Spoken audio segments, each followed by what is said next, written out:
What's going on, everybody? Welcome to GmiasWorld. We're going to be talking about the Chiefs and the Steelers. This was a great divisional matchup. I did pick the Chiefs to win this game. Obviously, the offense didn't really show up in the capability that, the capacity that I thought they would. So, the Steelers were able to squeak out a win by just all field goals. But like I said, it's gritty. It's a game that was very, very cold. They moved the time back. All these things you can use as excuses. But the bottom line about the whole entire game, Le'Veon Bell came out and straight face, aft, and flexed on the Chiefs' defense. The Chiefs' defense got ran through, bro. Are you kidding me right now? Le'Veon Bell with 170 yards. Listen, guys, let me just say one thing about this.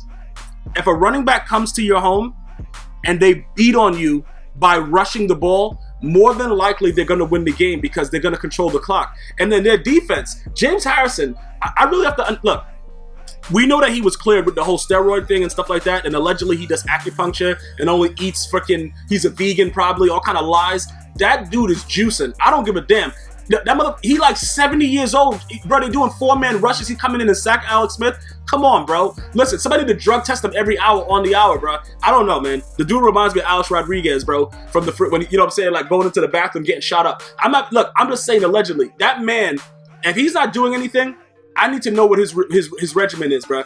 Because that dude, oh my goodness. But the Steelers defense played extremely well. Chief fans, the defense was not able to stop the hesitation, bro.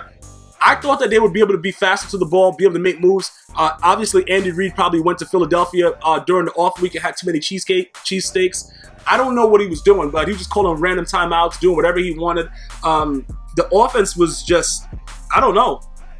I didn't really think that, wow. I don't even know how to really talk. As I was watching the game, I'm saying to myself, the Chiefs defense are holding them to field goals. So at some point, Tyreek Hill's going to break one. At some point, Macklin made a great catch at one point. You know what I'm saying? They had a nice little duo in the backfield going on. I don't know exactly what was happening. All I can tell you is this. The offense in critical moments didn't make plays when it was necessary. That's the story of if they make a couple more clutch plays, they beat the Steelers. The Steelers couldn't score on them. And then even when Ben Roethlisberger was in the red zone, he threw that tip pick the same way that Alex Smith got tipped and he threw a pick. It's a very, very highly defensively matched game where you cannot make those critical errors. And when you can't score, right? Look, typically when you think about what happened with the Steelers, you would say they couldn't score a touchdown, they're going to lose the game. But defensively, they were able to make just enough stops, even though they gave up 2 TDs. You see what I'm saying? Like, it was a situation where it's like, what can we do right here? What can we do? Tyreek Hill, they're doing all these gadget plays, all this kind of stuff like that.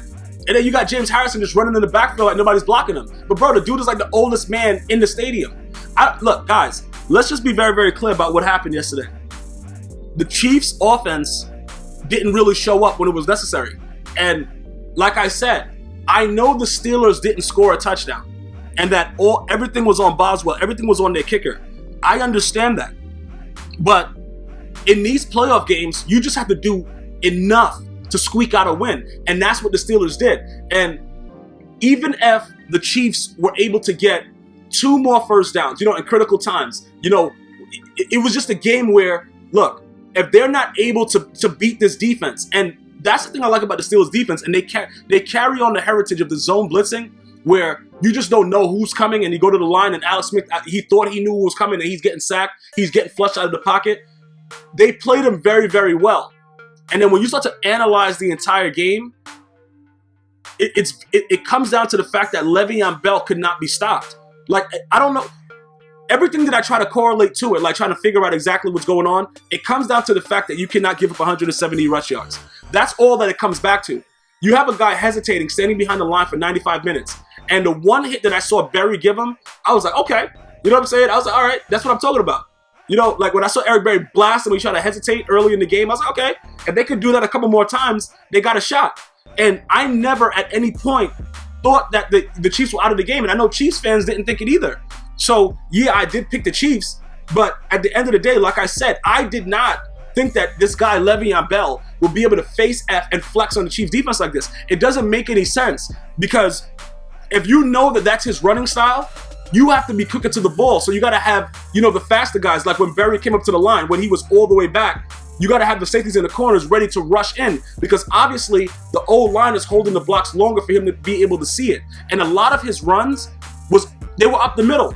How are you getting put? How is the D tackle, this guy Don Tyree Poe? He's supposed to be such a stud. He's getting shoved out of the way for this guy to just run to daylight. I don't look, man. I'm not really surprised about the outcome of the game based on what I saw, because like I said, when I picked the Chiefs, I estimated that they would hold Le'Veon Bell under 100 yards. They gave up 170, and then they gave up run yards. When they got that good punt position, you're going to give up extra run yards to this guy so he could run it. Like, they weren't even trying to pass the ball. It was just straight run. You know what I'm saying? Like, Ben Roethlisberger, he calmed himself down a little bit because early on in the game, after that tip pick, whatever like that, in the red zone, he kind of relaxed a little bit, started to do, a little bit more quick passes right up the middle to the tight end, or just handing the ball off. It was very, very quick, and that showed a lot of maturity with Big Ben Roethlisberger. And you guys are going to want to definitely subscribe to if you guys want to know my picks for the Patriots and the Steelers, and also the Packers and the Falcons, because that'll be coming tomorrow. But Big Ben has shown a lot of maturity, and for a lot of you guys that's watched him, I know you guys know he has 2 Super Bowls, but he played horrible in the first one. In the second one, he was good. He was good enough to get that pass to Santonio Holmes on the side and do what he had to do. But he's always been the guy that's been an air-it-out quarterback first. And Le'Veon Bell is putting on a show. You know what I'm saying? If that guy could stay off the weed and just focus, let me tell you something about this guy. I don't know how many other running backs I could envision doing the things that he's doing with the run style that he's doing. And pretty much what he's doing is he's embarrassing defenses. Because if you told me that a guy can hesitate for 9 minutes behind the line and then run for a 30-yard burst, I'll tell you were lying. I'll tell you right now, you a goddamn lie. It doesn't make any sense. But when you look at the way that he's doing it, and then throughout the year, people are laughing at the offensive line of the Steelers. Oh, they're not that good. They're not that good of a run block team. All that kind of crap. What the hell is going on right now? Because over the last 2 weeks, this guy's just doing whatever he wants. And I don't think anybody realizes this, but the guy is stopping and looking for the hole every time. And nobody is catching on to what he's doing on the defense. Because if your D-line is going to get held up, where the hell are the linebackers? What are they looking at? Look, I'm watching the game. I'm saying to myself, okay, all right, Don Tyree Poe, he's getting thrown out the way. All right, so where the linebackers at? Oh, that guy's getting blocked. Oh, how is he getting blocked? What the hell? How is that guy getting blocked? People are just getting blocked out of the way, and then when they're not getting blocked, he's carrying them for yards. How are you getting face-effed in a divisional game? The Chiefs, look, I understand this. You got to stop Antonio Brown. Rodgers was doing, Rodgers made some catches, stuff like that. But the key to the win of this game, the first thing you have to do is stop Le'Veon Bell. And for all you guys that was talking trash about Peters played Antonio Brown very, very well. Just like I said, even though, he torched them in the first game, Marcus Peters played very, very well on AB.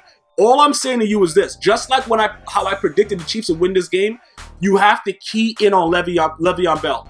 You have to take away the run game and let Ben Roethlisberger go crazy and start airing it out. Because when that happens, the guy's a psychopath. And he just starts throwing the ball anywhere. He doesn't care where it goes. And sometimes, more than not, it's going to be a pick.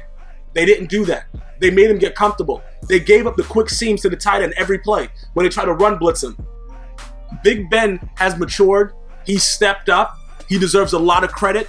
I was very happy for Steelers fans to see how his maturity, how he's developing right now. Because sometimes when you get stuck in your ways and you're older, you just keep doing the same thing. That wasn't the case with Big Ben. You guys know, I've been watching Big Ben a long time. Big Ben wanted to come out there and just throw that ball every play. He was able to relax, look at the defense, pass the ball short, seam, hit AB on slants, hand the ball off to Le'Veon Bell, keep him going, keep them on their toes. Those were key things. That's what makes now. I have to evaluate my picks with the Patriots. I might have to take an extra day because, like I said, with Le'Veon Bell doing that stuff, if you can't stop that run game, bro, yo, let me tell you something right now. This was a hard-fought game where it was all field goals for the offense of the Steelers, and they still won the game. That should tell you something. That should tell you a lot because it doesn't make any sense that they weren't able to put a touchdown on the board and they still won, which means that their defense is playing at a higher level and they got a good run game. So what do we know is the oldest cliche in NFL history? Go ahead, write it in the comments. Defense wins championships. So if you can run the ball and you have a good defense, I'm going to tell you right now, man, you guys are going to want to subscribe. You're going to want to share this video. I'll be back during the week to let you guys know who I pick, the Patriots or the freaking Steelers, bro. It's going to be a very, very tough analyzation, but I'll get back to you guys and girls. Hope you guys enjoyed the recap. One love.